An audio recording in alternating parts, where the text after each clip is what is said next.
Welcome back to the channel. This is Roberto Full Curl Precision. For tonight's video, we're going to be talking about different preferences in terms of styles of trigger.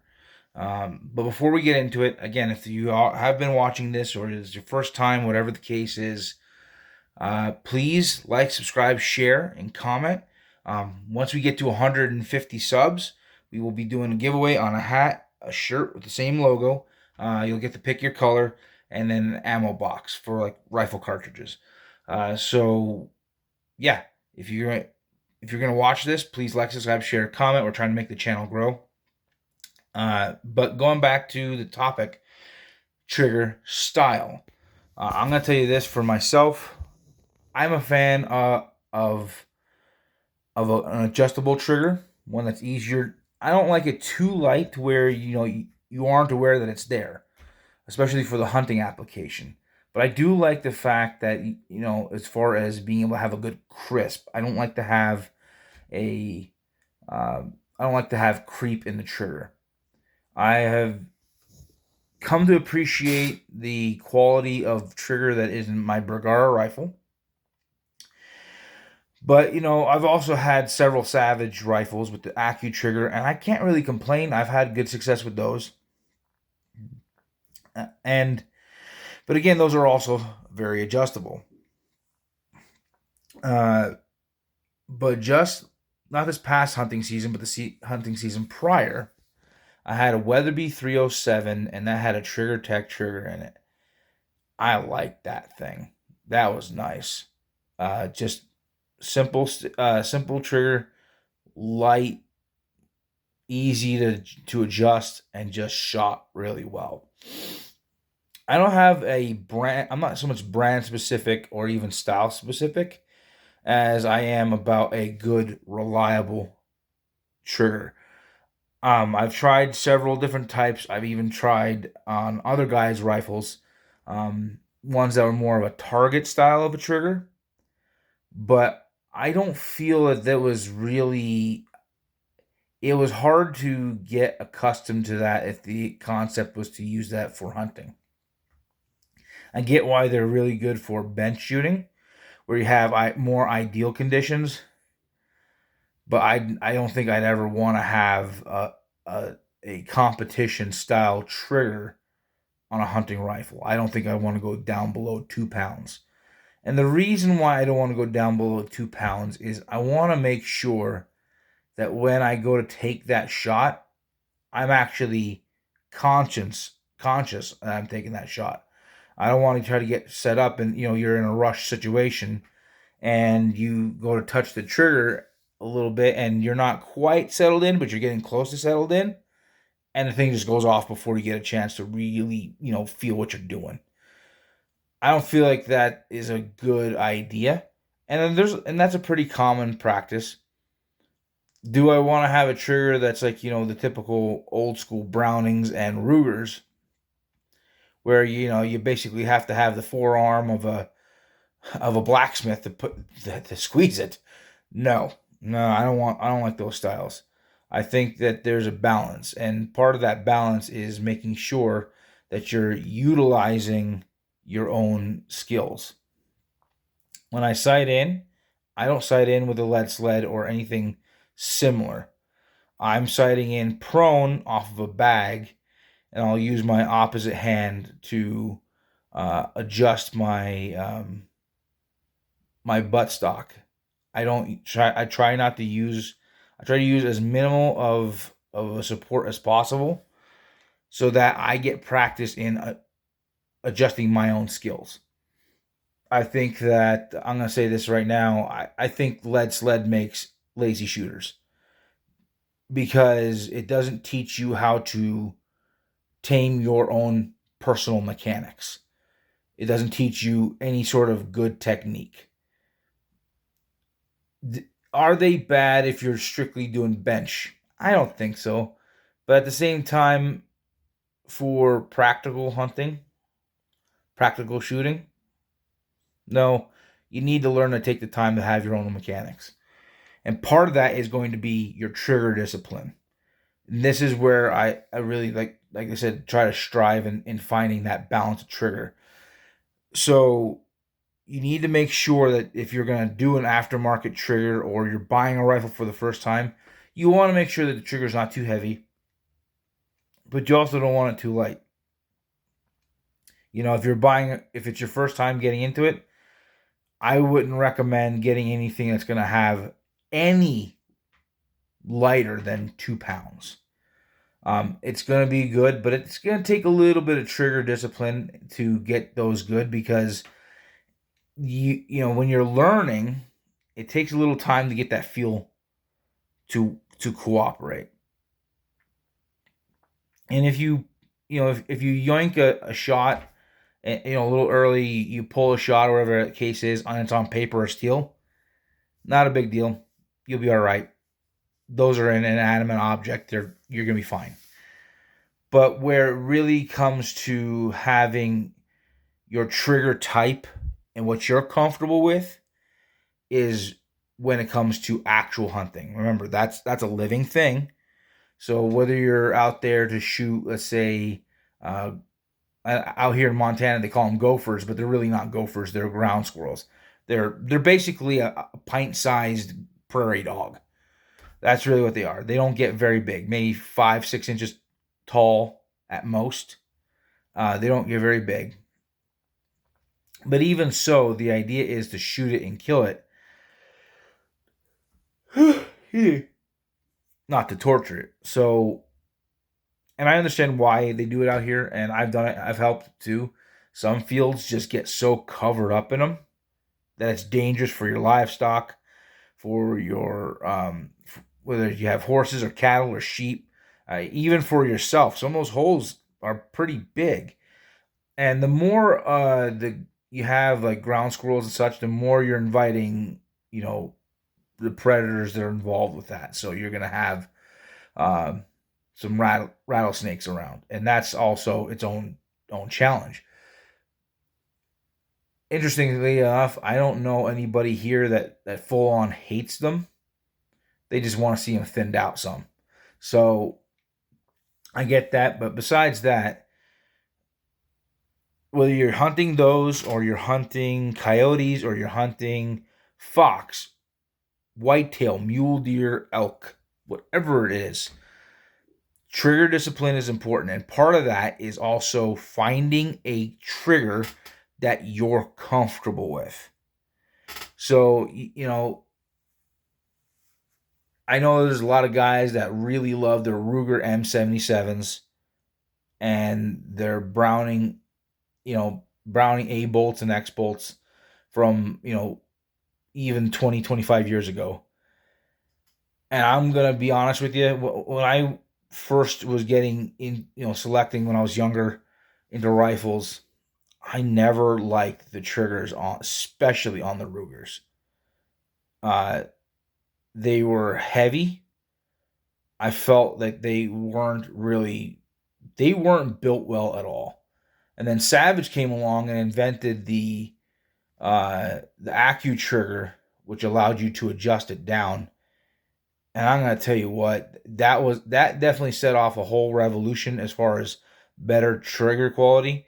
I know Timney was around and they were doing their own thing, but the thing was, as far as a common, more affordable option, Savage took the lead in that.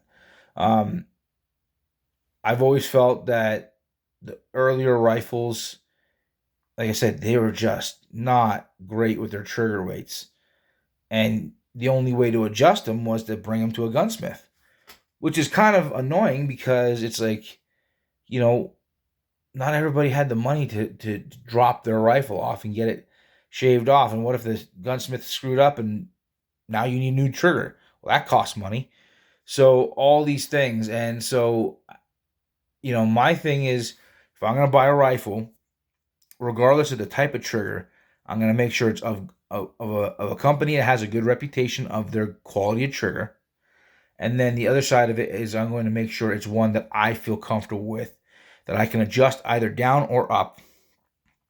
And then I can get plenty of trigger time. it used to be thought that, you should never dry fire your rifle. It can break the pin. I've only met like 2 people in my entire life where their firing pins have broken on them. And I mean from dry firing. And that's out of thousands and thousands and thousands of people that I've met. So if someone tells you that, it's not really a thing. It's extremely rare that is an issue. It's perfectly okay to get some time in where it's something you can do even at home, where as long as you keep your target and beyond, right? You treat all guns as if they're loaded. So you double check, you make sure everything's empty, and then the best part about it is you can be at home and you can literally just be on your living room floor or bedroom floor, whatever, and you just kind of pick a spot and you simply sit there and you do breath control, where you slowly exhale out. And if you notice in your breathing cycles, when you get down to your bottom of your breath, you have a natural pause. Now, you're not going to be there for very long, but you'll notice that you move the least at the bottom of your breath with a natural pause. So it's and then you breathe again. So you get like this 3 to 4 second window to which you can settle in and squeeze it off. And that's what you're trying to do. And so with that too, you're trying to make sure that whatever trigger you have, where your length of pull and everything to it allows you to squeeze straight back. You don't want to curl it in. Like you see like this, like I'm curling my finger in. That's not good. You want it to have where it's, there you go, straight back. Like a very light movement. And you want it to basically sit either on the pad, the first pad of your finger, or the knuckle crook of your finger. So very, very simple, very light. You don't want a ton of creep. Creep is where it's like you're squeezing and it keeps moving back, and finally goes off. Creep makes things weird. I see a lot of practice in terms of target shooting where you see guys, there's a new style where you have a grip and then they have a thumb rest off the side of the gun and they're barely holding it, and the only thing that they are really using is their finger. And while I get that it makes for really good target style of use, it's not practical in the rifle in terms of hunting. You don't want to let the gun just barely be in your hand.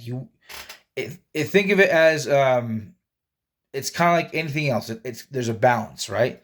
You don't want to be gripping the thing, white knuckling it, but you also don't want it loose in your hand. You don't want it just free floating around. That's a good way for the gun to jump in all sorts of different directions. You're supposed to control the rifle. So part of that is going to be learning to control yourself. And part of that is also understanding where your trigger and comfort zone is, your length of pull, how you seat. And so you may find that the best thing you can do is go to like a gun store, and you go to the rack, and if they have let's say some do and some don't, they'll have locks on the triggers. That's fine. But you can ask them, can you just try the trigger out? Do so. Try it out. Maybe it's something you're comfortable with. Maybe it's something you're not. Maybe it's a little bit heavy. And then do your research. From the manufacturer, does this allow me to adjust the trigger? So whether it's a Ruger American, a Bergara B14, a CVA, like Weatherby's on the Vanguards, the 307s, and the Mark V's, check all of them out. The Remingtons, the Winchesters, the Brownings, try them out. See what you feel is comfortable. Because the biggest thing is you want to shop according to 2 things that you're going to be doing. Number 1, it's always important to shop with how well it fits you as far as your overall size. And then you also want to shop with how it feels for being able to squeeze it off. Do you feel comfortable? Is it smooth? Is it going to feel like or is it making you kind of flinch? Where do you have to strive? Are you stretching your hand? Things like that. You want to make sure the gun fits you well. And there is a third, which is another, but this is a side point, so don't worry about this. Buy a rifle according to the type of ammunition you want to shoot. So if you're like, okay, because you're gonna have to feed the thing because you have to practice. So do you okay, let's say I want to buy a 270. Okay, find a rifle manufacturer that does that. Or let's say you want to go with a 6.5 Creedmoor or 6.5 PRC, 300 Win Mag. If you want, but the thing is, then you're gonna have to. But let's say you go with something more specialty, like a 458 Lot or a 458 Winchester, or something even more unique than that. Right now there's not many rifle manufacturers chambering in the 35 Wellin. I think CVA is going to start doing it.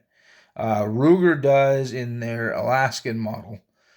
But again, you shop according to what you can afford to spend, because you're gonna have to feed the thing. So then you go and you find a rifle. Hey, does this fit me? Am I gonna have to take it to a gunsmith? Different things like that. Am I gonna have to do a number of things? You want to have the stock fitment be pretty comfortable. And one thing I will say anymore, which is not hard to find because a lot of companies are doing it, make sure it has a threaded muzzle. Because whether or not you can choose to not use it, which is fine, but you can also choose to put on a brake, or you can also choose to put on a suppressor. Those are really good options. And so while I know I've gone away from the triggers, it's all kind of tied into the comfort of the shooter. Are you comfortable? Does it fit you well? Is it something that you can get to work quite well? And I'm going to tell you this, in my Bergara B14 Ridge, so it's not even like the top end, the trigger is pretty solid. Is it the lightest? No, it breaks about 2.5 pretty consistently. And I'm comfortable with it. I shoot it well. My wife shoots it well. And I like that style. It's just it's simple. Doesn't have the safety blade in the middle like the Savage does. But I'm gonna tell you this too. I've also shot Savage style triggers, the Accu trigger, and I've had great success with those as well. So people are gonna have their opinions. They're gonna tell you what they think and what they want to hear and all these other things like that. Don't worry about it. They have to shop for themselves. You have to shop for you. What are you comfortable with?